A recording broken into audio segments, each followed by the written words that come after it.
Keep your wallet happy with $4.95 flat rate shipping at Provident Metals. Any order, any size, ships for one low rate, all September long. Shop with the People's Bullion Dealer, ProvidentMetals.com. Your wallet is going to love you.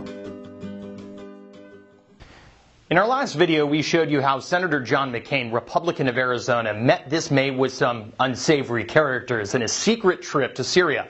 But given McCain's history of consorting with dubious groups from Libya to Syria, whom he calls heroes and freedom fighters, but whom the U.S. State Department, UN Security Council, and media refers to as terrorist organizations, it's understood, if nothing else, that making the world safe for democracy in the 21st century is indeed a dirty business. Who profits from this business is the topic of today's video.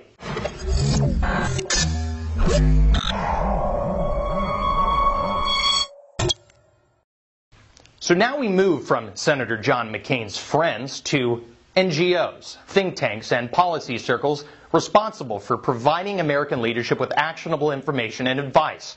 But more importantly, how these NGOs and think tanks develop U.S. strategic objectives in order to maintain and propel their corporate benefactors' interests throughout the world. Breaking news on the Drudge Report Wednesday was headlined, "Curveball, Woman Behind Case for Syria Strike Fired for Lying." This woman was Elizabeth O'Baggy, fired by the Institute for the Study of War for allegedly lying on her resume. If you're unfamiliar with O'Baggy, she orchestrated Senator John McCain's meeting with Syrian rebels and the alleged kidnappers he was photographed with in May of this year.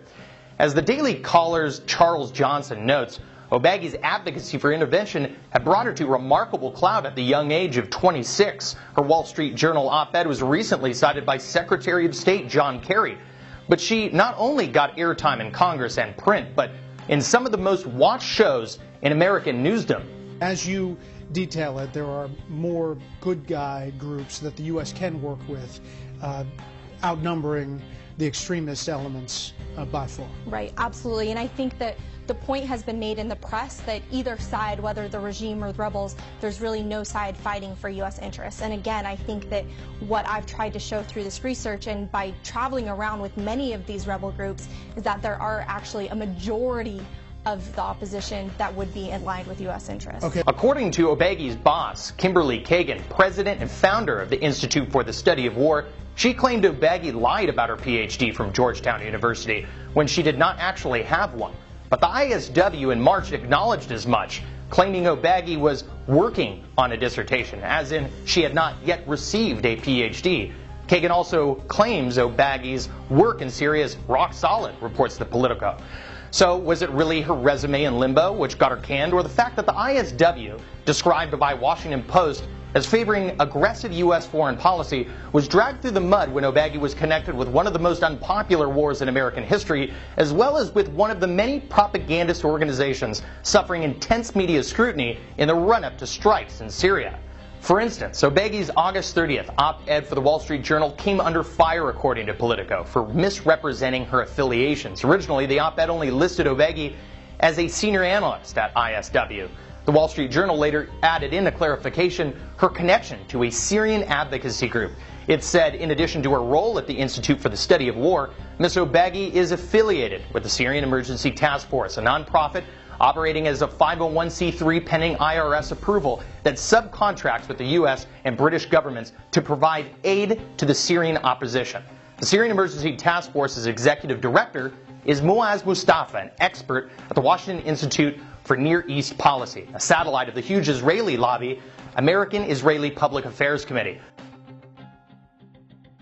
Now, the AIPAC regularly lobbies for U.S. intervention in the Middle East on behalf of Israeli interests, and it regularly attempts to ensconce into U.S. law Israel as an ally of the United States. Moreover, the SETF website's URL belongs to the Torah Academy of Boca Raton, Florida, espousing, again, Israel's interests abroad.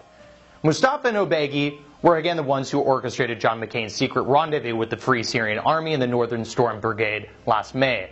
And as Charles Johnson notes of the Daily Caller, O'Baggy admits she was paid for her contractual work with Mustafa and SETF by the U.S. State Department's Bureau of Conflict and stabilization operations. And this is big business, as the State Department contracting firms like ARK, or Access Resource Knowledge, Chemonics, Creative Associates International, and a number of other big contractors set up the contracts and paid the Syrian Emergency Task Force out of the $500 million allotted for institution building in Syria.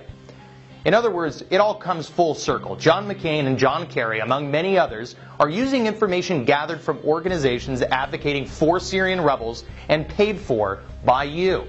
Moreover, the Institute for the Study of War, which Obagi received her salary, is seeded and funded by the elite within the military-industrial complex, namely Northrop Grumman, the CIA's Palantir, DynCorp International, and General Dynamics, companies which have everything to gain from our wars in the Middle East. Yesterday I spoke with popular New York-based independent geopolitical analyst Eric Draitser, founder of the website StopImperialism.org, and regular contributor to RT and Press TV. Well, I think that this is yet another example of the manufactured nature of the war hysteria that has gripped Washington and the political establishment and the ruling elite for the last few weeks at least, and I mean really for the last 2 years.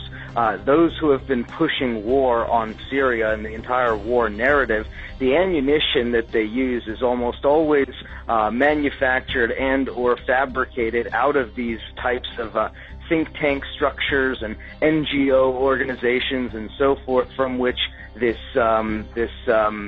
well, what can we call her? This liar, Obagi, comes from. And so it really comes as no surprise to me and to, I think, informed observers that somebody like her has been exposed as, well, as a manufactured mouthpiece and propagandist for war.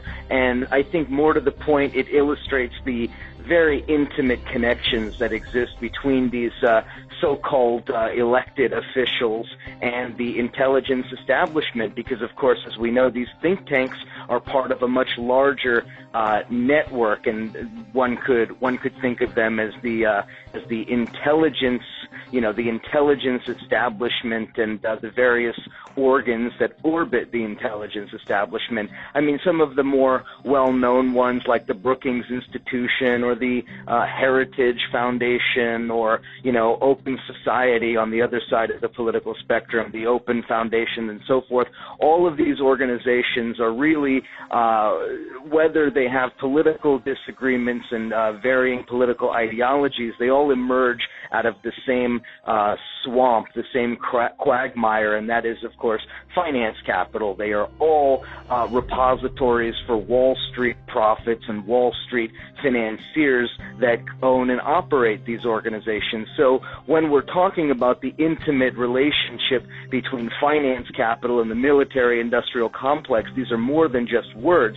The John McCain, Elizabeth Obagi, Syria connection is merely the latest example in a long historical trend of these organizations working together to push war.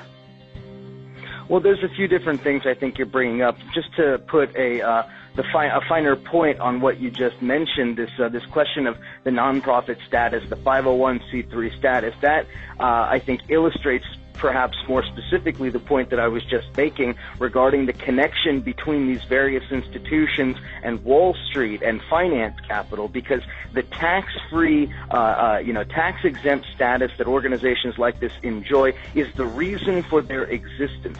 It is the reason why financiers and speculators and the ultra-mega wealthy found these type of institutions, not the least of which reason being that it's a perfect way to hide their money tax-free.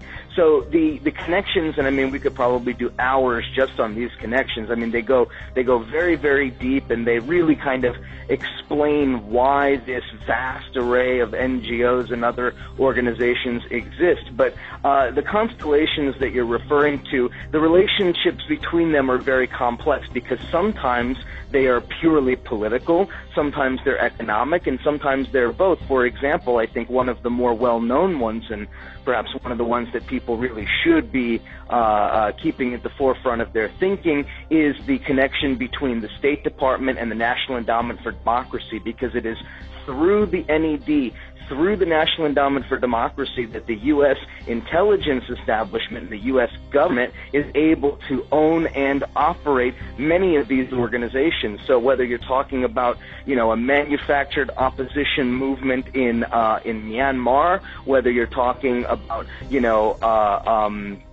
organizations in Egypt before the Tahrir Square protests of 2011, whether you're talking about any of these parts of the world, you will see the fingerprint of the National Endowment for Democracy. And the various think tanks really kind of provide the intellectual scaffolding for the organizations that we're referring to. So when we, I think the last time we spoke, we referred to the very important white paper that was published by the Brookings Institute regarding saving Syria, assessing options for regime change. Well, what is that but a blueprint for exactly what the Obama administration and the Israelis and the various other international forces have been doing in Syria all along.